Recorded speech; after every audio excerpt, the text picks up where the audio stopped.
ఫోన్లో మెసేజ్లు డిలీట్ చేస్తున్నారా?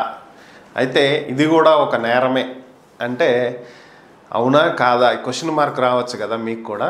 బేసిక్గా ఇదే పరిస్థితి నిన్న కోర్టులో ఎదురైనటువంటి సంఘటన. ఎందుకు కోర్టులో ఎదురైంది ఏంటి అనేటువంటి వివరాల్లోకి వెళ్తే, బీఆర్ఎస్ ఎమ్మెల్సీ కవిత ప్రస్తుతం లిక్కర్కి సంబంధించినటువంటి కేసులో తిహార్ జైల్లో ఉన్నటువంటి విషయం అందరికీ తెలిసిందే. నిన్న ఆమెకు బెయిల్ వచ్చినటువంటి విషయం కూడా అందరికీ తెలిసిందే. అయితే ప్రభుత్వం తరపున వాదనలు వినిపించినటువంటి సీనియర్ సొలిసిటరీ జనరల్ ఆమె ఉద్దేశపూర్వకంగానే ఆమె మొబైల్లో మెసేజ్లు డిలీట్ చేశారని, అలాగే మొబైల్ ఫోన్ని ఫార్మేట్ చేయటం కూడా జరిగిందని చెప్పి కోర్టుకి తెలియజేశారు. అంటే సాక్ష్యాలను తారుమారు చేసేటువంటి ప్రయత్నం చేశారని చెప్పి తెలియజేసినటువంటి నేపథ్యంలో కవిత తరపున వాదనలు వినిపించినటువంటి న్యాయవాది ముకుల్ రోహత్ని మాట్లాడుతూ మెసేజ్లు డిలీట్ చేయటం అనేది పెద్ద నేరమేం కాదని, సాధారణంగానే మెసేజ్లు డిలీట్ చేస్తూ ఉంటామని చెప్పి వాదించడం జరిగింది.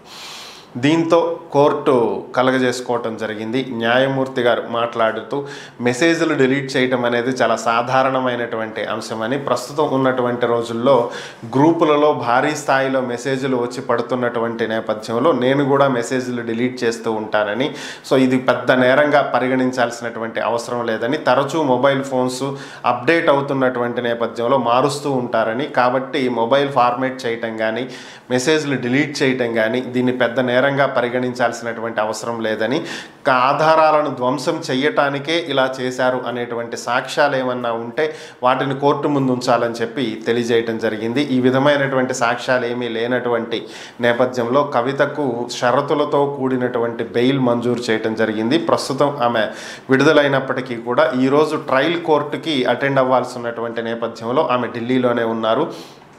ఈరోజు మధ్యాహ్నం ఢిల్లీలోని రౌస్ అవెన్యూ కోర్టులో ట్రయల్కి అటెండ్ అయిన తర్వాత ఆమె హైదరాబాద్కి రానున్నారు.